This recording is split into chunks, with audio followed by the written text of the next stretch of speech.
Безопасность или условия обучения – это один из, наряду с такими важнейшими факторами, как учитель, учебник, такой же важный фактор для получения качественного образования. Поэтому сегодня, вот последние годы, строится очень много школ. Это как раз показатель, наверное, создания тех самых условий для того, чтобы наши дети учились в таких современных, скажем так, условиях. И очень важно, чтобы эти условия соответствовали определенным стандартам. Поэтому те вопросы, которые сегодня обсуждаются, они действительно очень важные. И нужно сказать, что безопасная образовательная среда, она является очень сложным и комплексным понятием. Я вот успела последние какие-то вопросы, обсуждения послушать, и очень радует, что мы сегодня вышли за рамки просто элементарного, там, допустим, строительства школы, да, и уже пошли дальше, там, психологическая безопасность, здоровье учителя, да. В начале года мы были в поездке с большой группой наших коллег в Финляндии. И я приехала, и одним из моих воспоминаний, впечатлений было то, что вот я поделилась с нашими коллегами. Я говорю, знаете, вот чувствуются очень здоровые учителя. Да? У них настроение даже другое.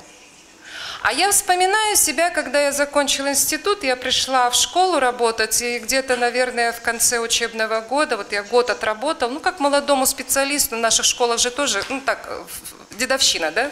Как молодому учителю мне ставили урок, предположим, в начале дня рабочего, да, и где-то в конце. Я там все это время в окошко сидела в учительской, я помню, пожилая учительница зашла, уставшая, просто вот...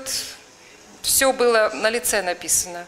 Зашла в учительскую, бросила вот эту вот кипу тетрадей, посмотрела на меня еще пока, скажем так, молодую, да, жизнерадостную еще пока, и сказала, уходи, пока тебя тут не засосал, потом ты уйти уже не сможешь, даже если захочешь. Вот я это вспоминаю, и, наверное, вот сегодня очень важно, что рассматривается в разных аспектах этот вопрос. В разных странах мира оно имеет, это понятие, оно, конечно, различное содержание.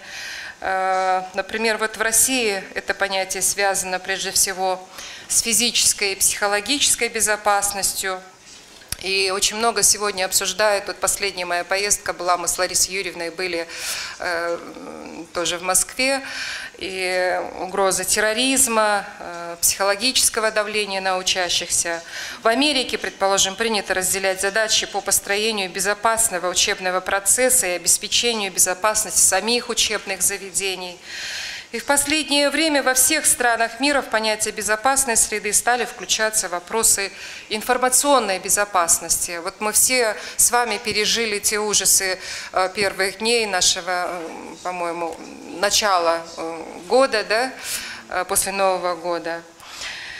Вот статистику в Америке, например, свыше 57% учащихся в той или иной мере подвергались агрессии в виртуальном мире. В Канаде эта цифра составляет 34%. И в нашей стране уже такая, мне кажется, острая необходимость отслеживать уровень информационной безопасности детей. Планируется вот скоро встреча у нас с руководителями наших высших учебных заведений, и ряд встреч уже состоялись, и мы уже говорим о том, что даже в рамках программы Тазаком, когда мы говорим о развитии IT-технологий, сегодня надо уже говорить о новых специальностях, скажем, даже специалистах по кибербезопасности. И в целом в Кыргызстане в последние годы, к сожалению, отмечается тенденция к ухудшению показателей здоровья детей школьного возраста. По статистике, к окончанию обучения более половины детей имеют какое-либо хроническое заболевание. И хотя мы все часто жалуемся на нашу медицину, данные Всемирной организации здравоохранения показывают, что около 50% факторов, влияющих на формирование здоровья, это социальные факторы, около 20% это экологические факторы, и только 10% это вклад медицинского обслуживания. Вот я недавно была в поездке в Аббатской области и в село Октябрьское, по-моему, школа-интернат. Я туда заехала совершенно неожиданно, мне было по пути, и я решила туда заехать. То есть никто не знал, что я туда заеду. Наверное, если бы они знали, повключали бы, наверное, все свои лампочки и все, что можно было, да, освещение было бы достаточное, скажем так. А вот я зашла в класс, вы знаете, наши дети сидят, вот полный класс, и дети сидят в полутьме, да. Во-первых, сама сторона теневая. И освещение, вот я даже не знаю, как это можно назвать, да, и бедные детки, вот они склонились, и вот они сидят вот так полдня, я так понимаю, все это время учебное, да. А вот какие дети из них потом вырастут? Это же мы будем виноваты в том, что эти дети, они, во-первых, сколиоз, зрение и все другие проблемы. А сколько времени наши дети проводят в школах? Если переложить вот все те данные, которые я выше назвала, на конкретные проблемы в системе образования, то мы получаем проблемы, связанные со школьной инфраструктурой. И вот очень много говорилось о программе «Безопасная школа», да? Да, «Безопасная школа». Это действительно очень интересная и важная программа. Она и сегодня у нас актуальна, потому что эта программа первый раз, очень честно, мы сказали, что около 80% наших школ не нуждаются либо в капитальном ремонте, либо в новом строительстве.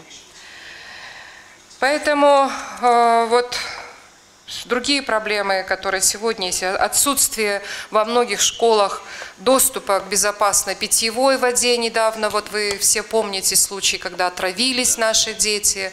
Сколько случаев было, когда элементарно туалеты у нас находятся во дворе, и дети наши просто-напросто падали вот в эти выгребные ямы. В общем, стоят проблемы сегодня в целом по самому здоровью наших детей. Это очень действительно важные вопросы. Поэтому сегодня возникает вопрос в целом, как строить работу школы, минимизировать все негативные моменты, которые могут влиять на жизнь и здоровье детей, и обеспечить, чтобы наши выпускники все-таки вышли после школы, из стен школы здоровыми и готовыми к дальнейшей жизни. Поэтому вот этот проект по разработке и внедрению комплексного стандарта безопасности, который задаст минимальный набор требований к образовательной среде, он позволит разработать сегодня нам механизмы взаимодействия всех заинтересованных сторон, и госорганов, и органов местного самоуправления, школьных администраций, попечительских советов. И, конечно, это один из важнейших сегодня шагов, который будет обеспечивать решение всех тех задач, которые стоят перед нами. Поэтому была с нашей стороны инициатива, чтобы создана была соответствующая межведомственная рабочая группа. И мне хотелось бы поблагодарить всех организаторов сегодняшнего мероприятия и инициаторов вообще данного проекта, поддержку вот Министерству образования, включая проведение этого стола, как вот меня сегодня информировали, оказывает проект развития механизмов финансирования безопасности школьной образовательной среды, реализуемый экологическим движением «Биом» и фондом имени Конрада Аденауэра. При поддержке Европейского Союза мне хотелось бы выразить огромную благодарность всем нашим партнерам за постоянную поддержку и за наше такое, мне кажется, очень продуктивное сотрудничество.